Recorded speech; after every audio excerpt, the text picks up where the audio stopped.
शुभ संध्या सभी को। आप सभी का IFPH के दैनिक अंतर्राष्ट्रीय हिंदी वेबिनार में स्वागत है। हमारे आज की मेहमान और वक्ता हैं doctor Falguni Joshi.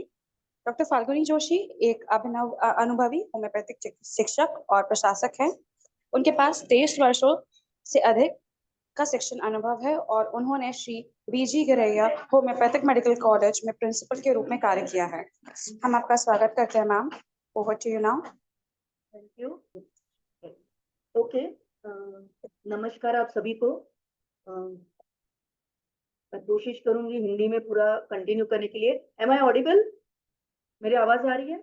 Yes ma'am, you are audible. Yes ma'am. आज का मेरा टॉपिक भले ही pathological aspect of COPD with homoeopathic approach है, लेकिन मैंने मेन सीओपीडी को लिया है पैथोलॉजी और होम्योपैथी को कनेक्ट करने के बेस के लिए, जो थोड़ा बहुत ये समझने के लिए इजी रहेगा। तो हम आज कुछ जो पॉइंट्स पर हम आज ध्यान देने वाले हैं, वो पहले तो सीओपीडी जिसमें क्रॉनिक ब्रोंकाइटिस और एम्फाइसीमा है, उसके एटियोपैथोजेनेसिस पे ध्यान देंगे।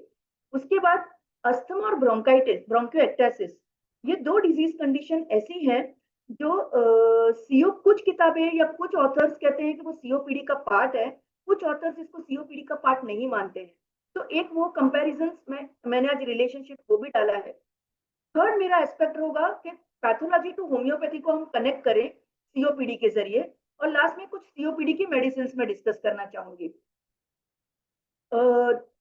सीओपीडी, व्हाट इज सीओपीडी, क्या होता है ये? अगर एक क्रॉनिक ऑब्स्ट्रक्टिव पल्मोनरी डिजीज, ये ऑब्स्ट्रक्शन किसको है? कई बार पेशेंट्स या हम जिनके सांस लेने में तकलीफ होती है, बट एक्चुअली इट इज ये एयर फ्लो लिमिटेशन है एक्सपीरेशन के वक्त का। ये पेशेंट एक्सपीरेशन नहीं कर पाता है, पूरा कार्बन डाइऑक्साइड नहीं निकाल पाता है, इसलिए उसको इंस्पिरेशन में तकलीफ होती है, इसलिए वो डिस्निक हो जाता है। तो एक सीओपीडी एक irreversible progressive air flow limitation during post expiration की डिजीज कंडीशन है। एज पर गोल्ड या ग्लोबल इनिशिएटिव फॉर सीओपीडी के तहत ये एक हेट्रोजीनियस लंग कंडीशन है, जहाँ पे क्रॉनिक रेस्पिरेटरी सिम्टम्स जैसे कि डिस्निया, सांस में तकलीफ होना, खांसी, एक्सपेक्टोरेशन और उसके कई एग्जैस्परेशन के साथ ये कैरेक्टरिस्टिक्स है। Other than that it is, ये एक ऐसी कंडीशन है जो धीरे धीरे बढ़ती ही जाती है, इरिवर्सिबल, जैसे मैंने ऑलरेडी कहा है कि ये सिर्फ बढ़ती है, ये कम नहीं होती है।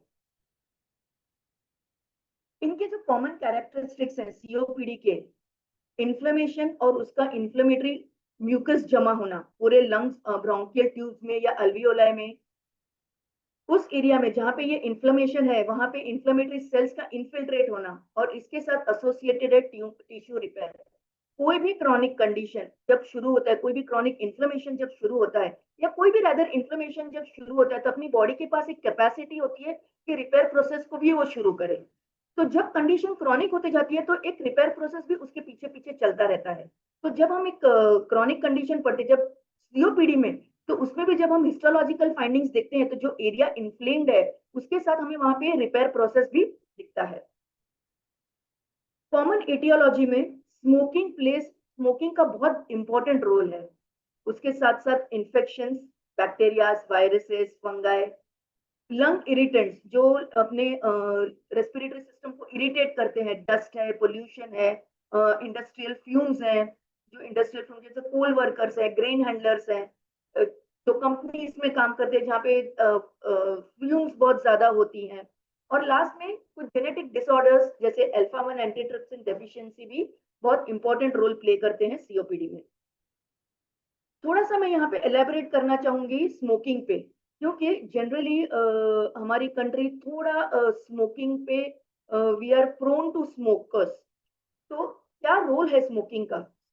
Accumulation of neutrophils and macrophages का मतलब है कि जो इन्फ्लेमेटरी सेल्स है, जो निकोटिन है स्मोक का, वो इसके it attracts the inflammatory cells, वो अट्रैक्ट करता है इन इन्फ्लेमेटरी सेल्स को, उनका जमाव करता है वहां पे।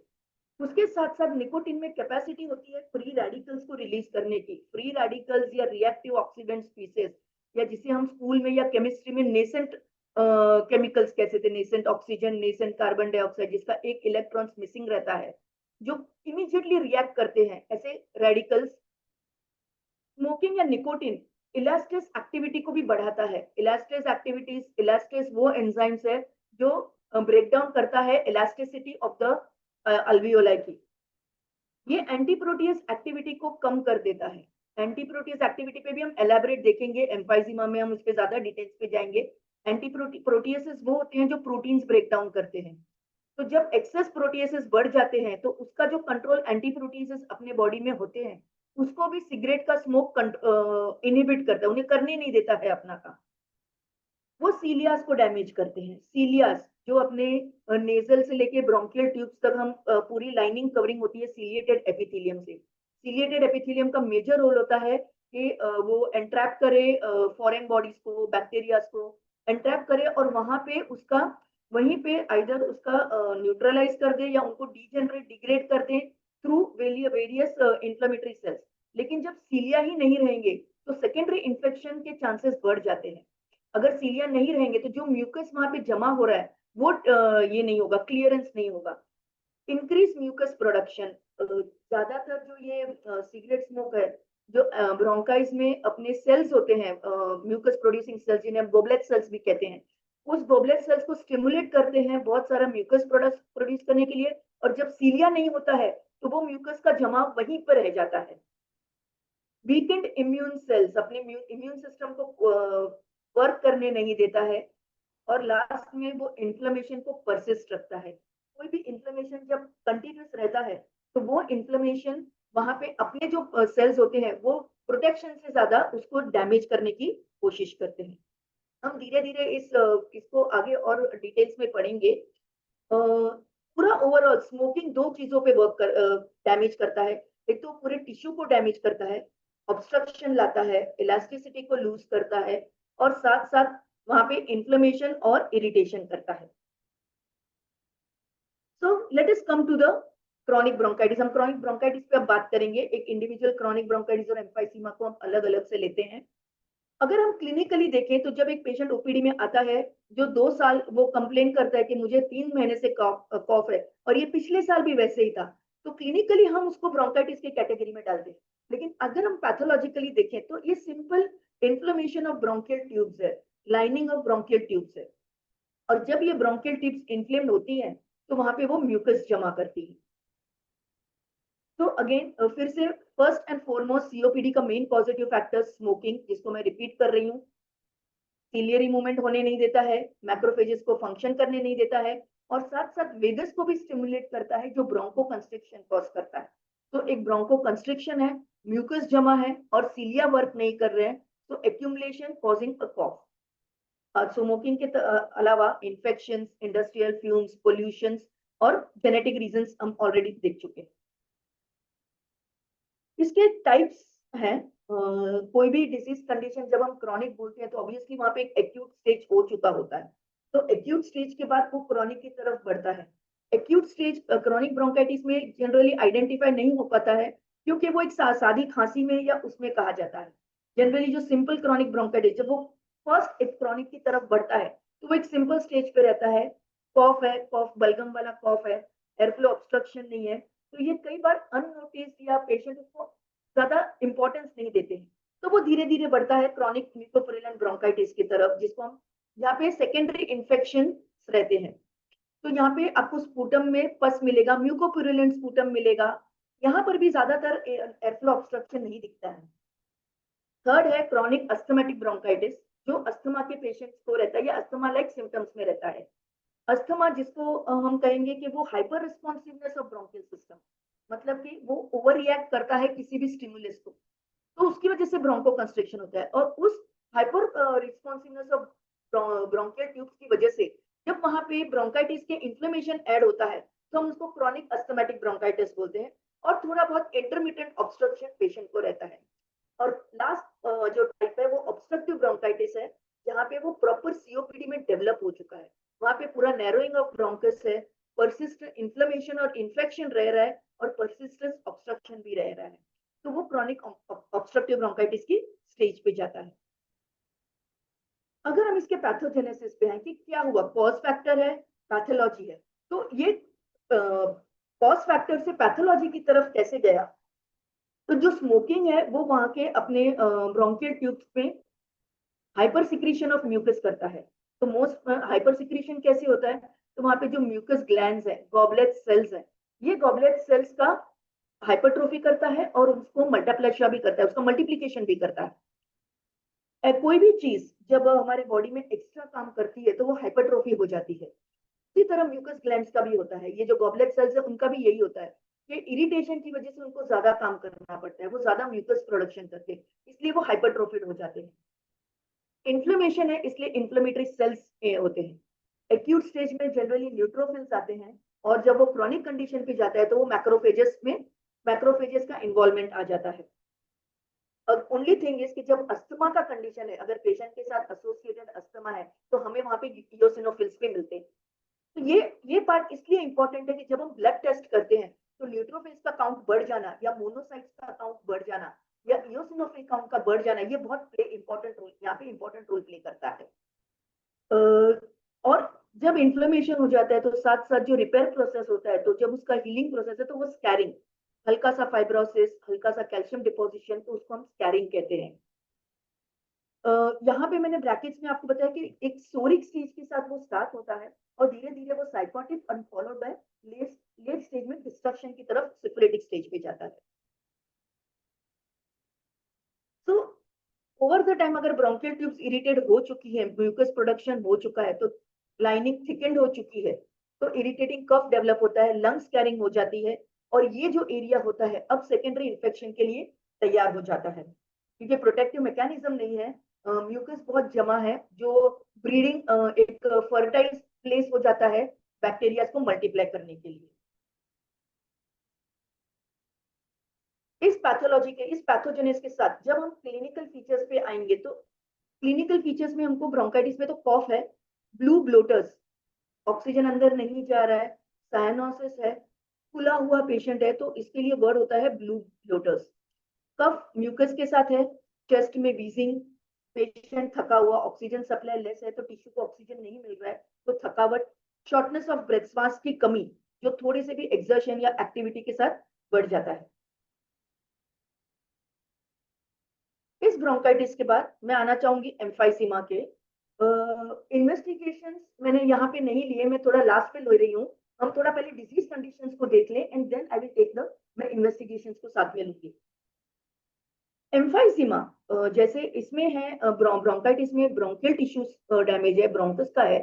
यहाँ पे एम्फाइसीमा में अल्वियोलर डैमेज है। There is enlargement of air spaces distal to terminal bronchioles. Terminal bronchioles के बाद का जो डिस्टल स्पेस है, जो एल्वियोला है, वो डैमेज हो रही है, उनके वॉल्स डैमेज हो रहे हैं, डिस्ट्रक्ट हो रहे हैं और वो एक पूरा प्रॉपर एक अल्वियोला है, एक बड़ा बलून जैसा हो जाता है, उसको हम एम्फाइसीमा कहते हैं।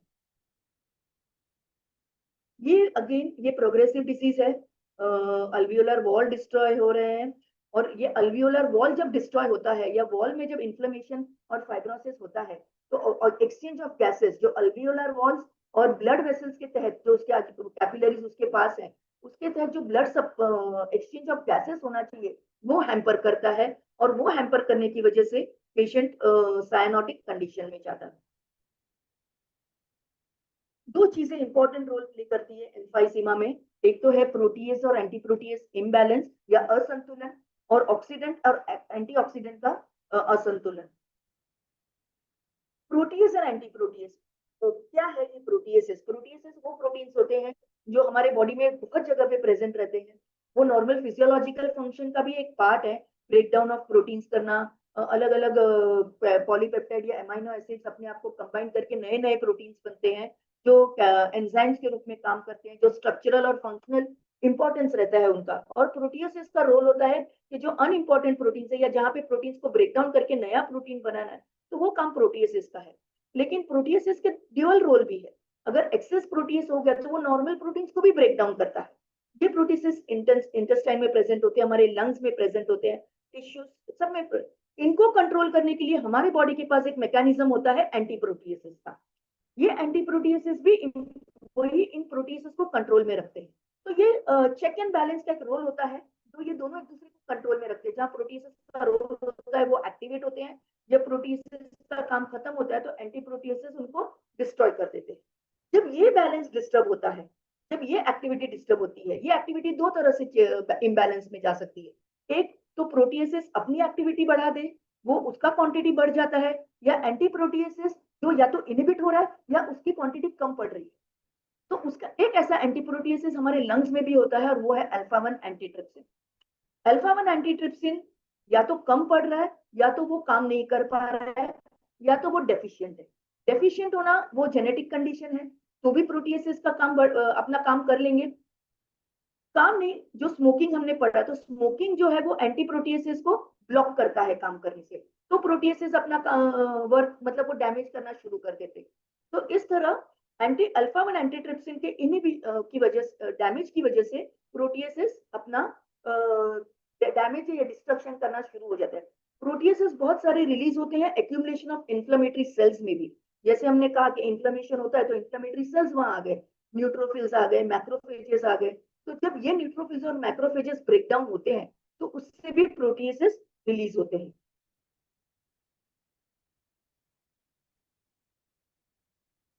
जैसे स्मोकिंग है तो वो निकोटिन भी रिलीज कर रहा है, वो फ्री रेडिकल्स भी रिलीज कर रहा है इनके कीमो अट्रैक्टेंट इफेक्ट की वजह से।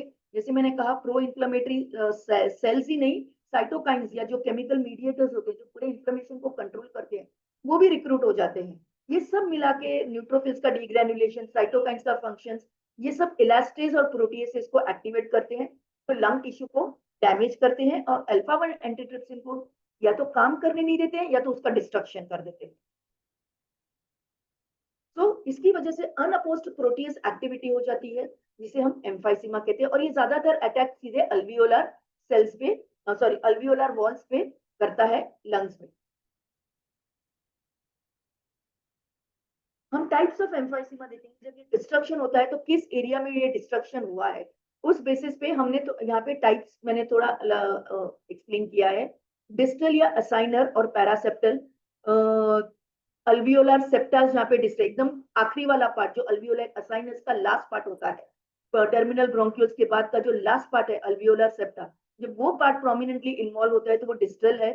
पैन असाइनर और पूरा पार्ट टर्मिनल ब्रोंक्यूल्स के बाद का respiratory bronchioles, alveolar ducts, alveolar septas, ये पूरा जब इन्वॉल्व होते हैं तो वो उसको हम पैन असाइनर कंडीशंस बोलते हैं।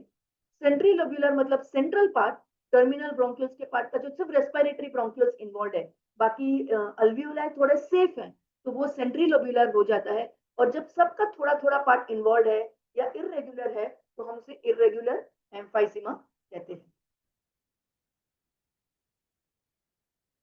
पैथोलॉजी क्या है, तो जब अल्वियोलर वॉल डिस्ट्रक्ट हो जाते हैं तो वो अल्वियोला एक बड़ा जैसे एक गुब्बारे की तरह थोड़ा सा हो जाता है, एक बड़ा लार्ज एयर स्पेस हो जाता है, वो उसका इलास्टिसिटी चली जाती है। Alveola needs to contract and relax. जब ये कॉन्ट्रैक्ट एंड रिलैक्स तो ही वो गैस जाएगा वापस, दूसरा गैस उसको रिप्लेस करेगा। तो वो जब इलास्टिसिटी लूज होती है तो वो एयर उसमें भरा का भरा रह जाता है, डायलेट तो वो डायलेटेड एयर स्पेस बन जाता है।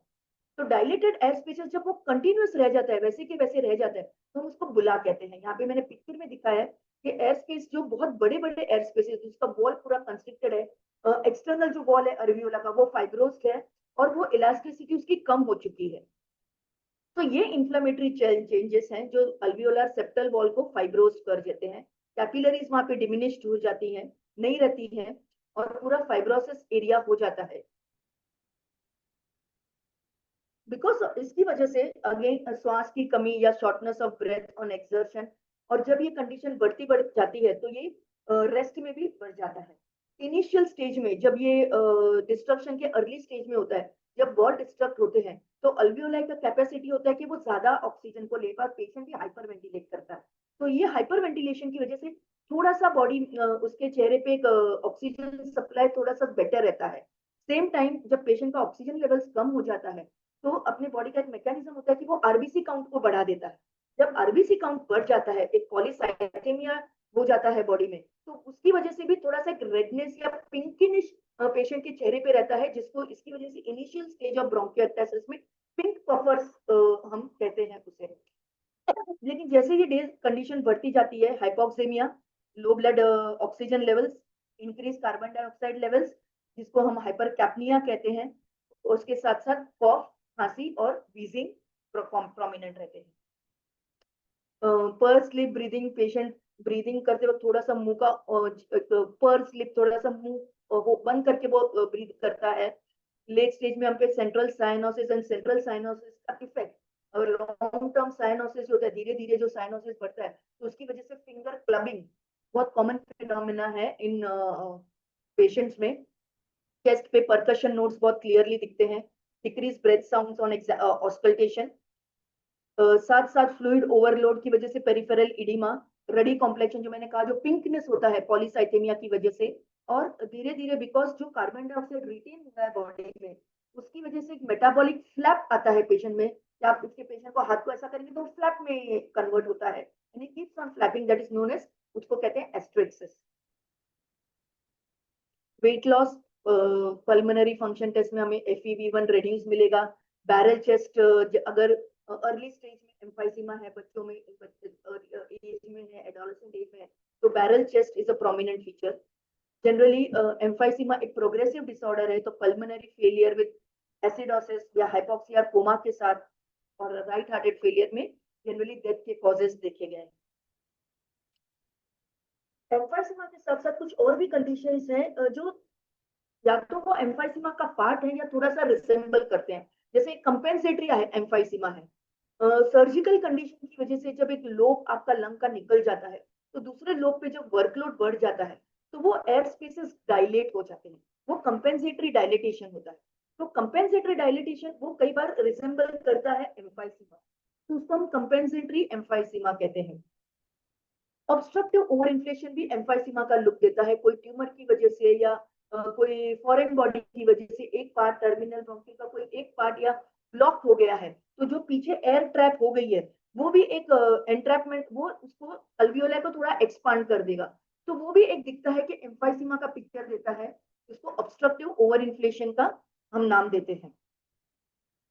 बुलिस एम्फाइसीमा जो हमने अभी पढ़ा, जहाँ पे बुल्ले डेवलप होते हैं एयर स्पेसेस में, थोड़े से मैं इसको गुब्बारे जैसा लुक कहती हूँ, तो जो बुल्ले प्रेजेंट है, और ये बुल्ले जब ब्रेक डाउन होते हैं, तो ये एयर स्क्वीज होती है, ये एयर छूट जाती है बुल्ले में से, जो प्लूरल कैविटी में जमा हो जाती है, और उसको न्यूमोरेक्स हो जाता है वहां पे। सेनाइल एम्फाइसीमा ओल्ड एज में जब elasticity of the alveoli decrease हो जाती है, और वो अल्वियोलाई का शेप थोड़ा बड़ा हो जाता है, तो उसको हम सेनाइल एम्फाइसीमा है। और एक मीडियास्टिनल एम्फाइसीमा है कि एयर हो जाता है एंटर में due to intra alveolar pressure की वजह से, सीवियर कॉफ या सर्जिकल केसेस में एयर एस्केप होता है लंग्स में, प्लूरा में, पेराइटल एरियाज में, तो वो मीडियास्टिनल एम्फाइसीमा कहते हैं।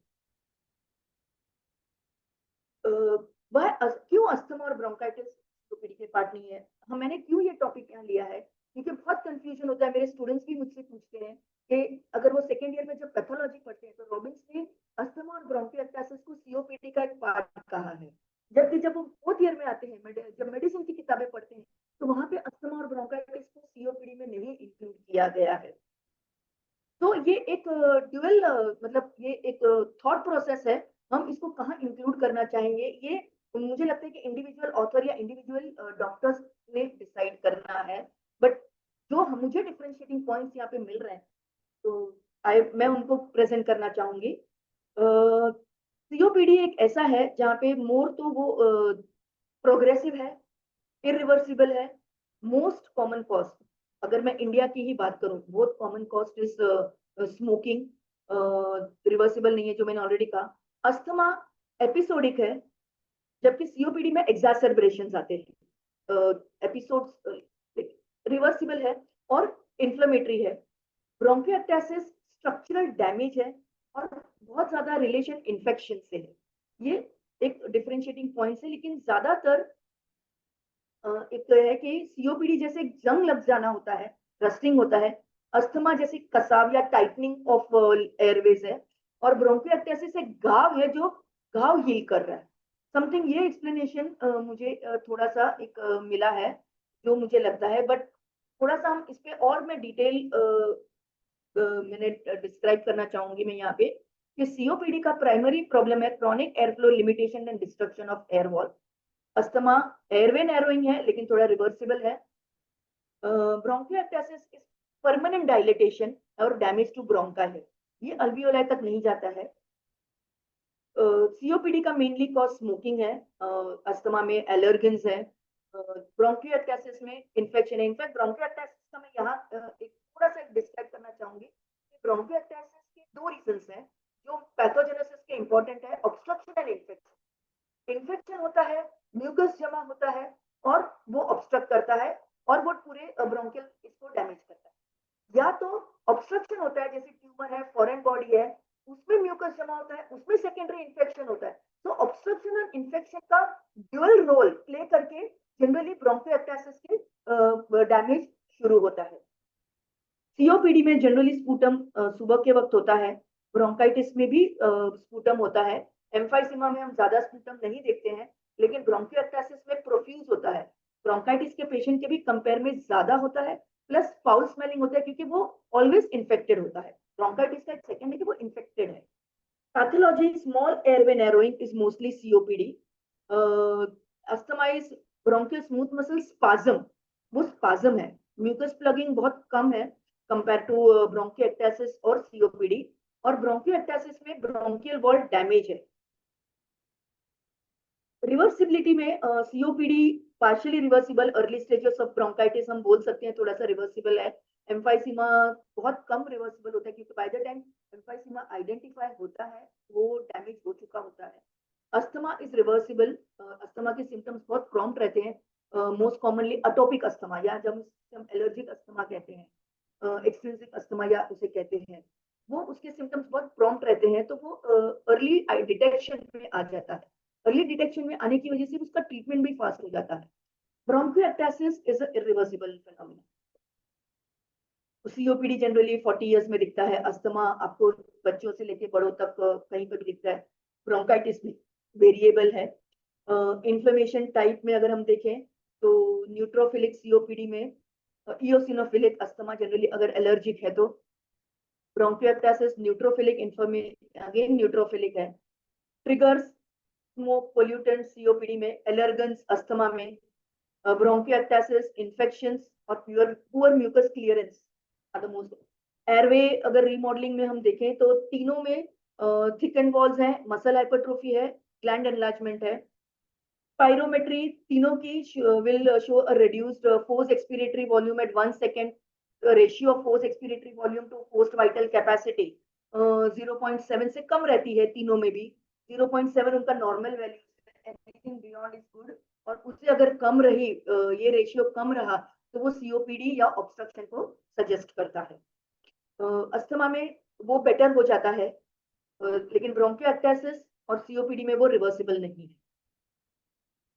तो इस बेस पे मैंने इन्वेस्टिगेशंस को भी चारों को इंक्लूड किया है यहाँ पे। हम वेरियस इन्वेस्टिगेशंस देखेंगे कि अगर हम बेसिक जो हमारा सीबीसी है, पेशेंट आता है उसको फर्स्ट इन्वेस्टिगेशन हम सीबीसी और एक्सरे कराते हैं। चारों में इन्फ्लेमेशन है, चारों में एक्यूट स्टेज एग्जैस्परेशन है या ये है, तो चारों में जब हम इन्फेक्शन देखेंगे तो डब्ल्यूबीसी काउंट थोड़ा हाई रहता है, और डब्ल्यूबीसी काउंट नीचे देखेंगे तो जनरली ये न्यूट्रोफिलिक काउंट हाई रहता है। अस्थमा अगर एलर्जिक है तो इओसिनोफिल काउंट हाई दिखता है। कई बार अस्थमा में हमें बेसोफिल्स का काउंट भी हाई दिखता है अगर वो एलर्जिक अस्थमा है तो। टेस्ट एक्सरे में क्रॉनिक ब्रोंकाइटिस हमें ब्रोंकोवेस्कुलर मार्किंग्स बहुत प्रोमिनेंट दिखते हैं। एम्फाइसीमा में hyper translucent lungs because of the density of air. Bronchiectasis में ट्रैम ट्रैक लाइंस, जो ब्रोंकाई की लाइंस है वो जो अगर स्कैरिंग हो रही है तो वो एक जो उसका फाइब्रोसिस है वो दो पैरेलल ट्रैम ट्रैक, या हम आजकल रेल्स है, पहले के जमाने में ट्रैम ट्रैक हुआ करती थी, तो वो लाइंस के जैसे वो ट्रैम ट्रैक अपीयरेंस ब्रोंकस का दिखता है। अस्थमा में प्रॉब्लम मोस्टली नॉर्मल रहता है, सिर्फ ड्यूरिंग अटैक्स हमें थोड़ा ब्रोंकोवेस्कुलर मार्किंग्स दिखते हैं। Pulmonary function test ratio reduce रहता है चारों में भी। ऑब्स्ट्रक्शन सीओपीडी में वो रिवर्सिबल या इनिशियली थोड़ा बहुत रिवर्सिबल हो सकता है या बेटर हो सकता है, बट अस्थमा में वो रिवर्सिबल है। आर्टीरियल ब्लड गैस, तो कंपोनेंट्स आर्टीरियल ब्लड गैस का देखें तो एक्यूट स्टेज में अगर हम लेते हैं, एग्जैसर्बेशन स्टेज में हम लेते हैं तो हमें हाइपोक्सिया या hypercapnia, low oxygen levels, more carbon dioxide levels हमें दिखेंगे। स्पूटम एनालिसिस, क्रॉनिक ब्रोंकाइटिस में जनरली म्यूकोइड रहता है, सेकेंडरी इन्फेक्शन रहा तो हमें प्यूरिलेंट मिलेगा या इन्फेक्टेड मिलेगा। एम्फाइसीमा में बहुत स्कैंटी म्यूकस रहता है। ब्रोंकियोएक्टासिस में प्रोफ्यूज, बहुत ज्यादा म्यूकस और इन्फेक्टेड म्यूकस। अस्थमा में हमें मिलता है कर्शमैन स्पाइरल और चारकोट लेडन क्रिस्टल। कर्शमैन स्पाइरल्स मतलब जो ब्रोंकियल कंस्ट्रिक्शन की वजह से कई बार एक लाइनिंग होती है ब्रोंकिस की जो छूट जाती है, नेक्रोस होकर वो लेयर हट जाता है, तो वो उस म्यूकस में कर्शमैन स्पाइरल्स हम उसको कहते हैं, एक लाइनिंग ब्रोंकियल की जो हट जाती है, डेड सेल्स की जो होती है। चारकोट लेडन क्रिस्टल्स होता है इयोसिनोफिल्स का जो ब्रेकडाउन हो जाता है वहां पे, दवाओं का जो और वो जब ब्रेकडाउन होते हैं उसके जो एंड प्रोडक्ट्स ऑफ प्रोटीन्स होते हैं उसको चारकोट लेडन क्रिस्टल्स कहते हैं, तो उनका हमें प्रेजेंस मिलता है अस्थमा। पल्मोनरी फंक्शन में मैंने ऑलरेडी स्पायरोमेट्री में बताया है कि FEV1 रिड्यूस्ड होता है, ratio of forced expiratory volume to forced vital capacity reduced होता है। सीटी स्कैन अगर हम देते हैं आजकल वेरी कॉमन इन्वेस्टिगेशन या मोर ब्रोंकियल वॉल थिकनिंग हमें ब्रोंकाइटिस में दिखता है, ब्रोंकियोएक्टासिस में वही हमें स्कैरिंग दिखेगा। एम्फाइसीमा में हमें सीटी स्कैन में बुलेस दिखेंगे।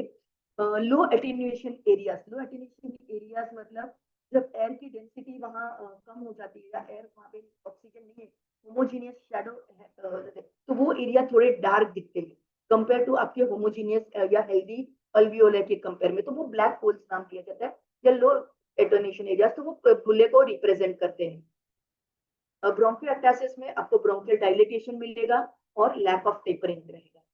एलर्जी टेस्टिंग, एक एलर्जिक अस्थमा को छोड़ के हमें सब में नेगेटिव मिलेगा। ब्रोंकोस्कोपी अगर हम देखें करें तो इन्फ्लेम्ड म्यूकोसा, एम्फाइसीमा में जरूरत नहीं पड़ती क्योंकि ब्रोंकस का नहीं, अल्वियोलर साइनस का प्रॉब्लम है।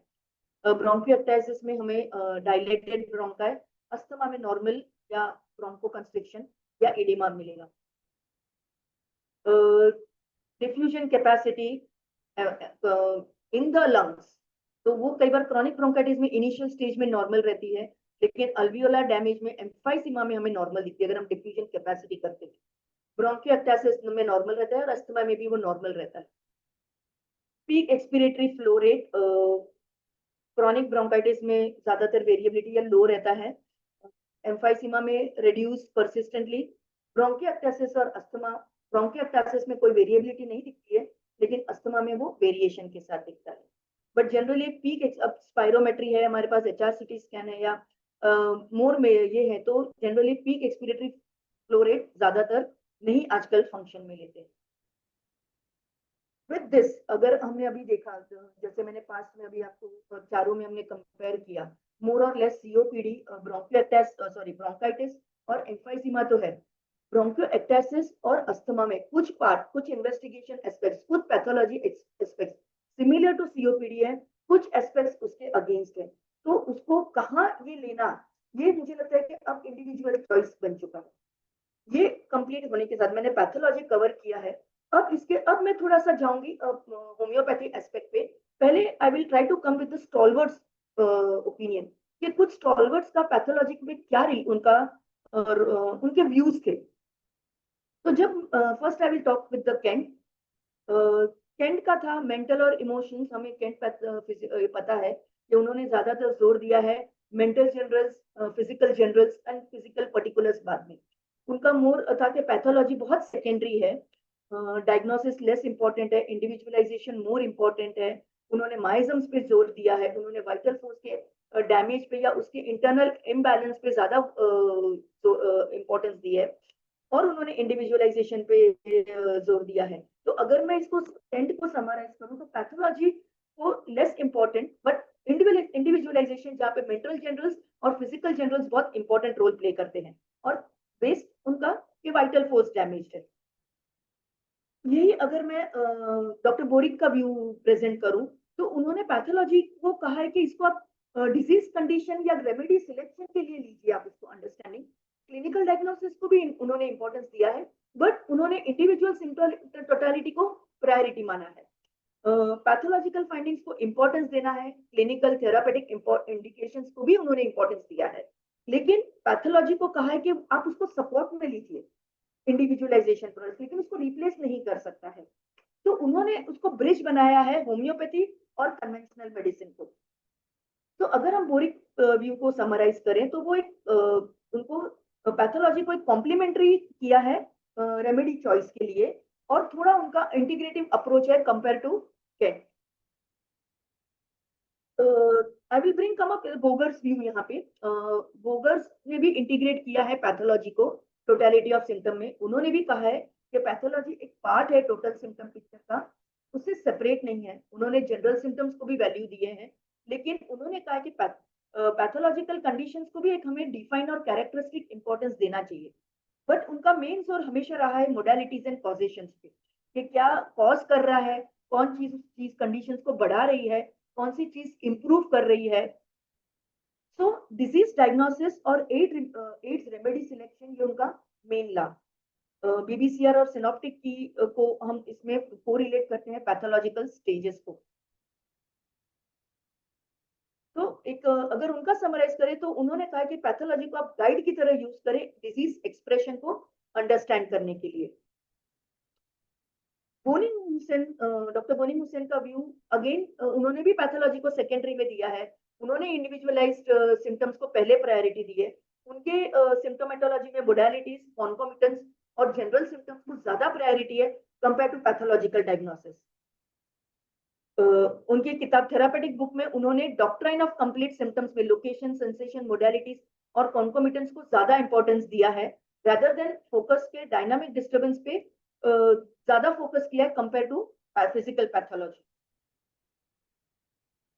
डॉक्टर स्टुअर्ट क्लोज, उनके हिसाब से भी डिजीज एक dynamic disturbance of vital force है, टिश्यू चेंज नहीं है। तो उन्होंने कहा है कि पैथोलॉजी एक end stage disease, end stage reflection है इंटरनल डैमेज का। तो उन्होंने एम्फोसिस दिया है symptoms over diagnosis. Pathology is important, वो जरूरी है, बट वो रेमेडी सिलेक्शन की कोर नहीं बन सकता है। और उनका एक बेस था कि क्योर मस्ट ऑकर, अंदर से होना चाहिए उसका हार्मनी और restoring the harmony to the vital force. उनके हिसाब से भी इंडिविजुअल सिम्टम्स प्रेसिडेंस करते हैं जनरल पैथोलॉजिकल लेवल से, और उन्होंने पैथोलॉजी को सेकेंडरी रिजल्ट दिया है वाइटल फोर्स डिस्टर्बेंस का। मतलब जैसे मैंने कहा कि वो dynamic disturbance of vital force है but not a tissue change. Disease is a dynamic disturbance, not a tissue change. BK Sarkar का मैंने यहाँ पे एक व्यू लिया है। उनका एक बैलेंस और इंटीग्रेटिव अप्रोच है पैथोलॉजी की तरफ। वो इम्पोर्टेंट है इन अंडरस्टैंडिंग, हमें समझने के लिए कि डिजीज का कौन सा स्टेज है, डिजीज का टाइप क्या है, उसका सीट क्या है। तो पैथोलॉजी होम्योपैथिक प्रिंसिपल्स को कॉम्प्लीमेंट कर सकती है, आपको वो इंडिविजुअलाइजेशन को रिप्लेस नहीं कर सकती है। तो हमें पैथोलॉजी को एक गाइड की तरह होना चाहिए रेमेडी सिलेक्शन के लिए। तो उन्होंने पैथोलॉजी को एक क्लिनिकल एड की तरह लिया है, डायग्नोसिस, प्रोग्नोसिस और मैनेजमेंट। ट्रीटमेंट, डायग्नोसिस, प्रोग्नोसिस हम इस पैथोलॉजी को बेस बना सकते हैं। बट ये भी उन्होंने एक वार्निंग दी है कि हमें पैथोलॉजी को डायनामिक सिम्टम के अंडरस्टैंडिंग के बीच नहीं आना चाहिए। Priority wise dynamic symptoms becomes more important. तो अगर हम इनको समराइज करें तो उन्होंने वैल्यू दी है, पैथोलॉजी को इंपॉर्टेंस दिया है, but totality of symptoms and individualisation becomes priority. मैंने थोड़ा सा एक सिम्टम्स को इनके फिजियोलॉजी को सीओपीडी में अप्लाई किया है, और एक जनरल, एक बेसिक थोड़ा सा डिफरेंशिएटिंग पॉइंट्स लिया है। ये थोड़ा सा मेरा है, शायद मैं plus minus, I don't know whether I am right और रॉन्ग, कि अगर अप्रोच टू सीओपीडी, अगर जेम्स टाइलर केंट है, वो लंग टिश्यू को, अगर उनके पास सीओपीडी का पेशेंट आता है तो वो व्यू करेंगे लंग टिश्यू डैमेज को secondary, and he will prioritise वो प्रायोरिटाइज करेंगे मेंटल और इमोशनल स्टेट। तो उनकी रेमेडीज बेस्ड होंगी मेंटल और इमोशनल स्टेट को। तो जनरली इग्नेशिया, आर्सेनिक जैसे एंजाइटी, रेस्टलेसनेस, ये एग्जांपल्स दिए हैं। रिगार्डलेस कि कोई भी फाइंडिंग्स हो, ये सिम्टम्स बेस बनेंगे हमारे ट्रीटमेंट के लिए। वही अगर विलियम बोरिक का हम अगर फिजियोफिलोसॉफी यूज करते हैं यहाँ पे, तो वो कंबाइन करेंगे पैथोलॉजी को, वो देखेंगे, वो इंटीग्रेट करेंगे सिम्टम्स को पैथोलॉजी के साथ। जैसे थिक स्ट्रिंजी म्यूकस है तो काली बाइक्रोमियम या ब्रायनिया आएगा उनके प्रिस्क्रिप्शन में ज्यादातर। Boger integrates pathological lung changes वो इंटीग्रेट करते हैं लंग चेंजेस को, टोटलिटी सिम्टम, वो मोडालिटीज को प्रायोरिटी देते हैं, वो पोजीशन को प्रायोरिटी देते हैं। तो जब उनके पास सीओपीडी का, तो वो फॉस्फोरस, बर्निंग चेस्ट पेन जो कोल्ड एयर में बढ़ रहा है, या एंटीमटाट है जिसका प्रोफ्यूज स्पूटम है, जो बीडीसीआर और सिनॉप्टिक की में हम ज्यादातर ये सिम्टम्स देखते हैं। If we go through Boenninghausen philosophy, अगर मैं यहाँ पे यूज करती हूँ, तो जो वो कंप्लीट सिम्टम है, मोडालिटीज है, कॉन्कोमिटेंट्स है, और पैथोलॉजिकल फाइंडिंग्स, वो जो कैरेक्टरिस्टिक सिम्टम्स कॉम्बिनेशन, तो मोडालिटीज यहाँ पे टाइम, वेदर, लोकेशन, सेंसेशन, कॉन्कोमिटेंट्स, तो हेपारसेल्फ या मर्क्यूरियस सिलेक्ट होगी उनके केसेस में, विद सेंसिटिविटी ऑफ कोल्ड या ऑफेंसिव एक्सपेक्टोरेशंस है, तो जनरलाइजेशन ऑफ लोकल सिम्टम्स का ज्यादा महत्व रहेगा। स्टुअर्ट क्लोज सीओपीडी को एक वाइटल फोर्स का डिस्टर्बेंस करेंगे और पैथोलॉजी का सेकेंडरी लेंगे, तो वो रेस्टोरेट करेंगे वाइटल फोर्स को थ्रू इंडिविजुअलाइज सिम्टम्स, ब्रेथलेसनेस किस लेवल का है, चेस्ट टाइटनेस कैसा है, इरिटेबिलिटी कितनी है, तो फॉस्फोरस एंड सल्फर ज्यादा आएंगे उनके रोल। इफ आई इन्वॉल्व, अगर मैं यहाँ पे बीके सरकार को लेती हूँ, तो वो पैथोलॉजिकल स्टेजिंग को लेंगे और सिम्टम बेस्ड सिलेक्शन में वो पैथोलॉजी को प्रोग्नोसिस की तरह यूज करेंगे और प्रिस्क्राइब बेस्ड ऑन सिम्टम्स की करंट सिम्टम्स क्या है। अगर वीजिंग कॉफ, ड्राई कॉफ के साथ पेशेंट आए, तो स्पॉन्जिया या पॉस्टिकम से स्टार्ट करता हूँ, and then I will see the prognosis of the disease. तो अगर हम एक समरी करें, मैं ये पैथोलॉजी और फिलोसॉफी को समरी करती हूँ, होम्योपैथी को समरी करती हूँ स्टॉलवर्ड्स को लेके, जो मैंने यहाँ पे इंक्लूड किए हैं, तो Boger and Boericke generally combined lung pathology with detail symptoms जो उनका है। कैंट एंड क्लोज जो फोकस करते हैं एनर्जेटिक स्टेज, मेंटल स्टेज और पैथोलॉजी को लेस सेंट्रल फैक्टर पे लाते हैं, और बीके सरकार बैलेंस करते हैं पैथोलॉजी को और टोटलिटी ऑफ सिम्टम्स को। तो हम कहाँ हैं यहाँ पे? तो एक मेरा मैंने इन स्टॉलवर्ड्स को जब हम स्टडी करते हैं, और आज हम देखते हैं कि आज ये जो स्टॉलवर्ड्स थे, ये थोड़े पुराने हैं, जहाँ पे पैथोलॉजी इतनी इवॉल्व नहीं थी। आज पैथोलॉजी बहुत इवॉल्व है, आज हमारे पास सेलुलर लेवल के चेंजेस हम देख पाते हैं। तो हम कहाँ स्टैंड करते हैं, हमें कितना पैथोलॉजी का यूज करना चाहिए, हमें इसका कितना सपोर्ट लेना चाहिए as a homeopath, is it important, is it not important? तो आई हैव, मैंने अपना एक अप्रोच डाला है कि पैथोलॉजिकल चेंजेस एक डिजीज प्रोग्रेशन और इसके लिए काफी इंपॉर्टेंट है, अंडरस्टैंडिंग के लिए इंपॉर्टेंट है। हम पैथोलॉजी को यूज कर सकते हैं, हम उसका जो पैथोलॉजी का नॉलेज है वो हमारे होम्योपैथिक प्रिंसिपल्स के साथ इंटीग्रेट करके हम रेमेडी सिलेक्शन में भी यूज कर सकते हैं, प्रोग्नोसिस के साथ भी यूज कर सकते हैं। पैथोलॉजी एक गाइड की तरह डेफिनेटली हमें यूज करना चाहिए, स्टेज देखने के लिए, नेचर ऑफ डिजीज देखने के लिए। इंडिविजुअलाइजेशन प्रायोरिटी है, इंडिविजुअलाइजेशन से तो हम हट ही नहीं सकते हैं। मेंटल जनरल्स, फिजिकल पर्टिकुलर जो हमारा एक कॉन्सेप्ट है, जो हमारे डॉक्टर हैनीमैन ने दिया हुआ है, वो कॉन्सेप्ट हमें अलग निकलता है, वो हमारा बेस है। लेकिन उस बेस में अब हमें थोड़ा सा पैथोलॉजी को भी एक सपोर्ट सिस्टम में लेना चाहिए। एक पेशेंट आता है मेरी ओपीडी में, अगर पेशेंट नहीं आ पाता है, एक रिलेटिव मेरे पास उसका केस लेकर आता है, मल्टीपल मेरे पास रिपोर्ट्स हैं, तो डेवलपमेंट ऑफ डिजीज जो मैं देखती हूँ उसके रिपोर्ट्स के बेसिस पे मैं उसका थोड़ा सा माइस्मेटिक इंसाइट देख पाती हूँ कि वो डिजीज कितनी फास्ट डेवलप हुई है या कितनी स्लो डेवलप हुई है। मुझे उसकी ससेप्टिबिलिटी पता चलती है उस इन्वेस्टिगेशन पे। अगर मेरे पास पर से पेशेंट का केस नहीं है, तो भी मैं उसका एक एक थोड़ा सा एक केस का ढांचा तैयार कर सकती हूँ, जहाँ पे मैं बेस तैयार कर सकती हूँ पेशेंट को ट्रीट करने के लिए। तो माइस्मेटिक इंसाइट के वो पैथोलॉजी कितनी डीपर है, कितनी फास्ट डेवलप हुई है, तो हमें एक माइसिन का इंसाइट मिलता है।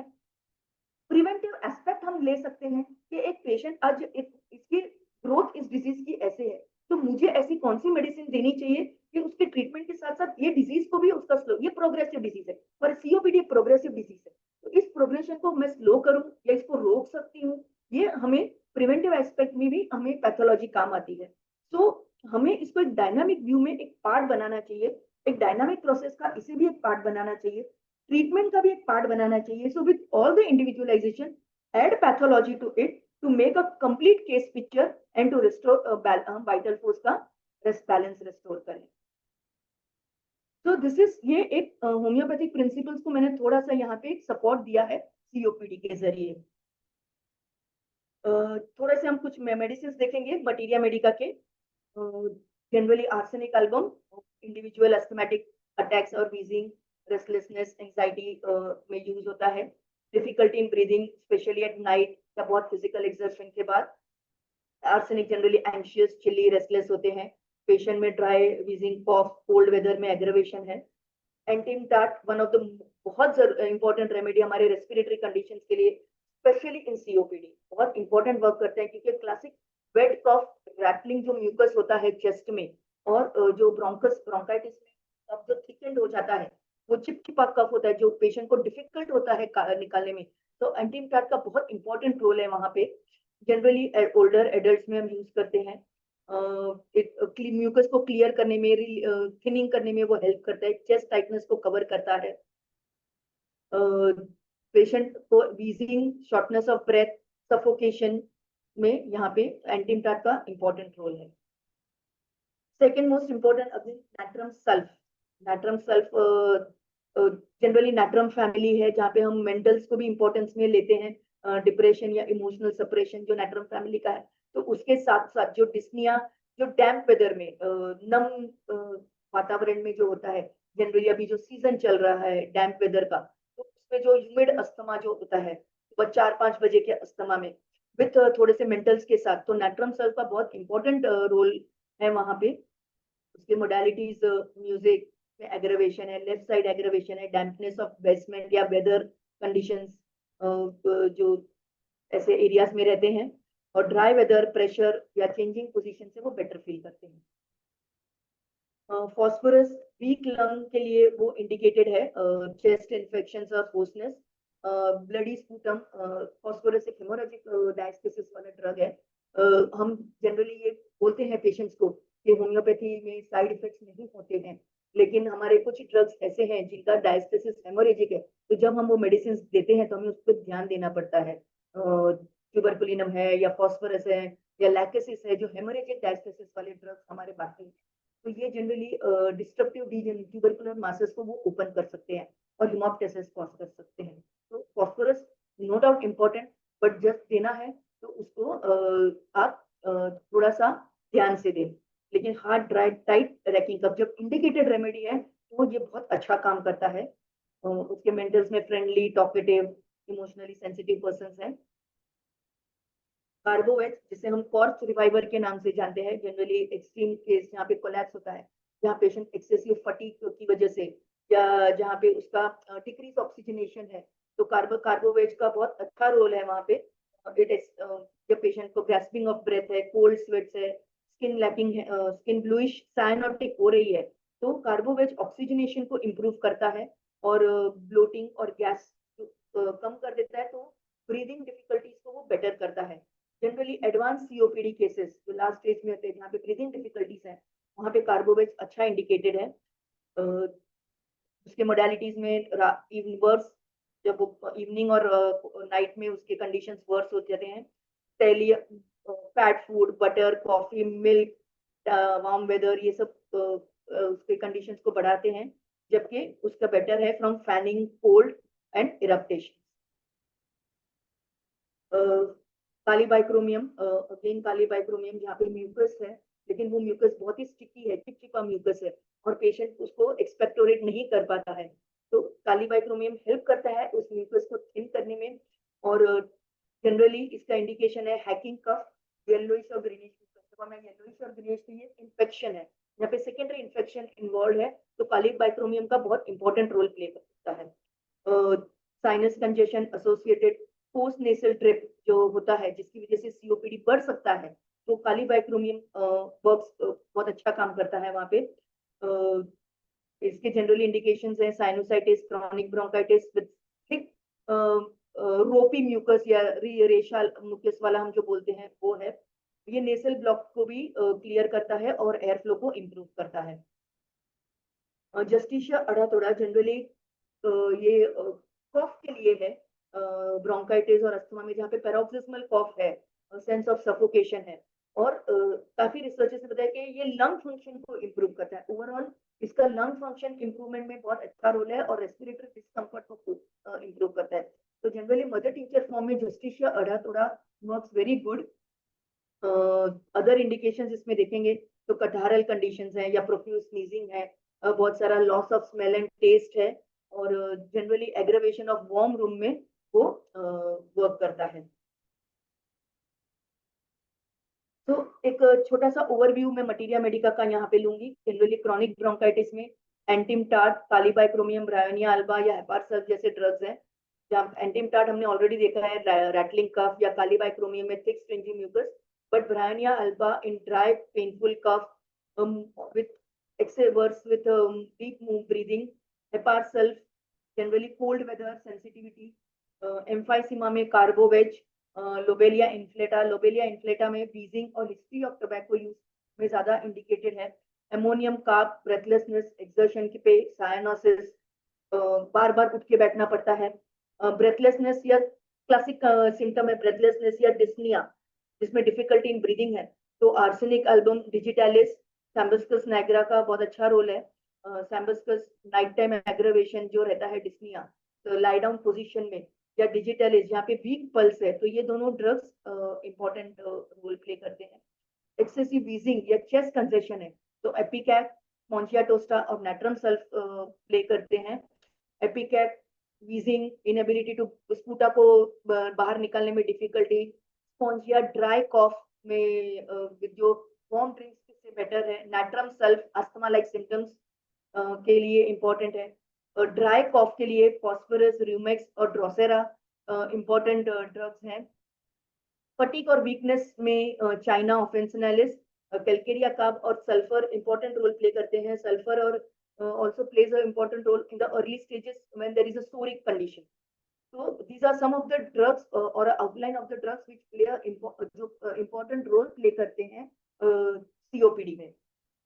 ये सब फाइनल करते वक्त मैं फिर से अपनी एक स्लाइड को रिपीट करूंगी कि जब हम मटीरिया होम्योपैथी को लेते हैं, सीओपीडी को मैंने आज एक बेस बनाया, बट बाकी कंडीशंस भी, कि जब हम पैथोलॉजी को लेते हैं तो होम्योपैथी एंड पैथोलॉजी को कोलैबोरेट करना बहुत जरूरी है। पैथोलॉजी को एक पार्ट बनाना बहुत जरूरी है हमारे प्रोग्नोसिस पॉइंट ऑफ व्यू, हमारे रेमेडी सिलेक्शन में।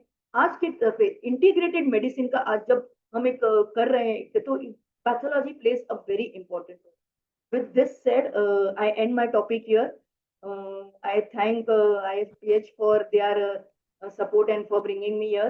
मैं यहाँ पे थैंक यू कहना चाहूंगी सहानी सर का, जिन्होंने कंटिन्यूस मेरे साथ कम्युनिकेशन रखा है। Thank you sir. पूरी टीम का मैं थैंक यू कहना चाहूंगी। मैं दो लोगों का यहाँ और थैंक यू कहना चाहूंगी। मेरे कलीग्स हैं डॉक्टर मेघना देर और डॉक्टर नेहा, जिन्होंने मुझे बहुत हेल्प किया मेरे प्रेजेंटेशन पे। And thank you everyone for listening me so patiently. Thank you very much. हाँ, थैंक यू फागुन जी, आपने बहुत ही अच्छा प्रेजेंटेशन दिया है। आप अपना पीपीटी को आप हटा दीजिए, शेयर को बंद कर दीजिए। जी सर, आई एम सॉरी, मुझे पीपीटी को आप शेयर बंद कर दीजिए। सर आई एम अनेबल, मैं आपको सुन नहीं पा रही हूँ sir. Just you click the share button and you will find that कि एंड यू वहां से हटा लीजिए, हो जाएगा।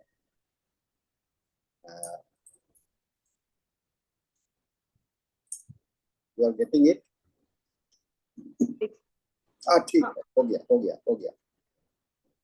तो फाल्गुन जी, आपने जो प्रेजेंटेशन दिया है, इतना वाइड एस्पेक्ट्स को आपने कवर किया, और सबसे पहले तो मैं आपको ये धन्यवाद देना चाहूंगा कि आप डर रही थी कि हिंदी सेशन में मैं हिंदी कैसे बोलूंगा। मैं हिंदी को देख रहा हूँ कि आप इतने अच्छे से आपने सभी चीज को जिक्र किया, तो डरने की कोई बात नहीं है। आपकी अपनी भाषा है ना। और आपको अंग्रेजी सेशन में अगला सेशन अगर आप बात चाहेंगे तो मैं आपको अंग्रेजी सेशन में 30 जून को अगर आप इंटरेस्टेड है तो मुझे बता दीजिए। मैं अभी नहीं, मैं फोन से आपसे बात कर लूंगा, ठीक है ना? जी सर। क्योंकि वहाँ पर भी हम लोग को जरूरत रहता है। 30 जून को भी एक डेट है खाली, मैं आपको बात करता हूँ, आप अपना सोच लीजिएगा उसमें। जो आप जहाँ तक आपने जो पैथोलॉजी की बात करी, जी सर, और पैथोलॉजी को हम लोग बहुत ही मिस इंटरप्रेट करते हैं। जनरल प्रैक्टिशनर्स पैथोलॉजी को एक जो एंड प्रोडक्ट के रूप में जब लेके चलते हैं, तो कभी भी उसको जनरल प्रिंसिपल के साथ में एसिमुलेट करने में उनको दिक्कत हो जाती है ना।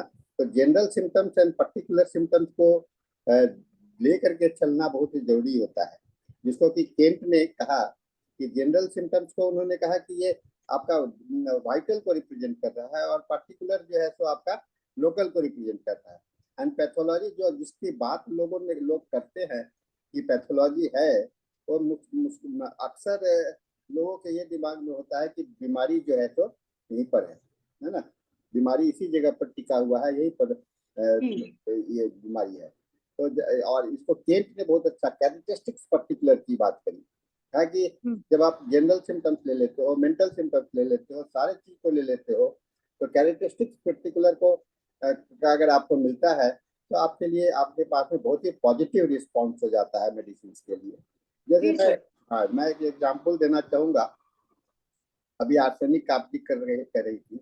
आर्सेनिक को सोचने के लिए हम लोग क्या सोचते हैं? आर्सेनिक को सोचने के लिए आर्सेनिक के लिए सोचते हैं कि जनरल सिम्टम्स का हर एक चीज को आराम से मिले, पेट का दर्द, सारा दर्द आराम से मिले, उसमें भय फियर हो, एंजाइटी हो, ठीक है ना। और इसके साथ में हाँ, लेकिन आर्सेनिक के जनरल सिम्टम्स के साथ में अगर आप एक पर्टिकुलर जोड़ देते हैं जो कि जनरल से अपोजिट है, जैसे कि उसका सर का दर्द अगर होता है तो उसको ठंडा पानी से आराम मिलता है, जस्ट उल्टा होता है ना। तो अब ये देखिए यहाँ पर बड़ा इम्पोर्टेंट है, कहते हैं कि meeting when the general and particular meet together it makes the complete pathology understanding। यही सोच है जो कि मैं पूरा हेनिमेनियन कॉन्सेप्ट के आधार पर कर रहा हूँ। और इतना अच्छा प्रेजेंटेशन आपने दिया है, हम लोग सभी को आपके बहुत ही धन्यवाद देते हैं आपको। और आगे का जो भी अपना भी सेशन की बात करना हो तो बात करें। अगर किसी को कोई सवाल हो तो चैट बॉक्स में प्लीज टाइप कीजिए, क्योंकि हम लोग के पास में अब केवल 2 मिनट बचा है और मैडम से हम लोग कुछ और भी जान लें तो ज़्यादा अच्छा रहेगा, है ना। चैट बॉक्स में आप नोट कर देख लीजिए। जिंदगी को भी आपने, क्योंकि बहुत ही अच्छा रहा है, मैं तो देख रहा था पूरे सेशन में ध्यान से सुन रहा था। और इन्होंने जितना डिटेल्स सारे स्टैलवर्ड्स को लेकर के सभी के साथ में पैथोलॉजी का इंडिपेंडेंट अंडरस्टैंडिंग सारे को लेकर के इन्होंने चला है, ये अपने आप में एक अनूठा presentation. Thank you sir. So no one is there. I think now we are coming down to the end of this meeting. हम लोग मीटिंग अब समाप्त करने के कगार पर हैं। अगर फाल्गुनी जी आप अगर कुछ कहना चाहती हैं तो कुछ कह सकती हैं। हमारे पास में कुछ थोड़ा सा भी हो सकता है। तो मुझे सिर्फ एक ही कहना है कि मैं सारे होम्योपैथ्स जो यहाँ पे हैं आज, जो इतने सब प्रैक्टिशनर्स हैं, तो मैं पैथोलॉजी की टीचर हूँ। आज 25 साल हो गए मैं पढ़ा रही हूँ पैथोलॉजी। मैं जो 25 साल पहले मैं जो प्रैक्टिस करती थी और आगे अभी इस पैथोलॉजी को जो मैं पढ़ाते आज मैं प्रैक्टिस कर रही हूँ, तो मुझे वो डिफरेंस पता चलता है, मुझे वो सब पता चलता है कि मेरा पैथोलॉजी मुझे कितना हेल्प करता है। तो ये चीज़ें मुझे ऐसा लगता है कि सब मतलब ये सबको पता चलना चाहिए कि एकदम इग्नोर मत कीजिए। हाँ, मेंटल जनरल्स इंपॉर्टेंट है, फिजिकल जनरल्स इंपॉर्टेंट है, और थोड़ा सा जो रिसर्च भी है, हम हमारी मेडिसिन का जो रिसर्च भी हम कर रहे हैं, तो वो एक स्टेप ऊपर जाना चाहिए। ये रिसर्च का एक स्टेप कि वो मेडिसिन पैथोलॉजिकल एक्शन भी क्या है उन मेडिसिन का। बहुत कम रिसर्च है, ऐसा नहीं है कि नहीं है, बट बहुत कम रिसर्च है कि थोड़ा सा इस बात को भी हमें एलेबरेट करना चाहिए कि जब आजकल हमारे पास टेक्नोलॉजीज भी हैं। तो बस मेरा वही एक था कि मैं इसलिए इस पैथोलॉजी को प्रायोरिटी देना चाह रही थी, और कुछ नहीं। इंक्लूडिंग मैसेज आपका बहुत ही अच्छा है रिमार्क। और ये मैसेज जो है मैं समझता हूँ कि सभी को सोचना चाहिए। लोग इंडिपेंडेंट माइंड को ओपन होकर के सोचना चाहिए, अनप्रेजुडिस्ड की बात करनी चाहिए। तो ठीक है फाल्गुनी जी, आप फिर आइए।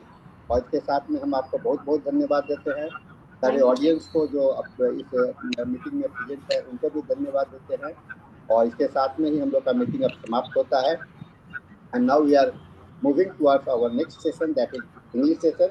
And I think Dr. Dhanesh, you are the host for this meeting.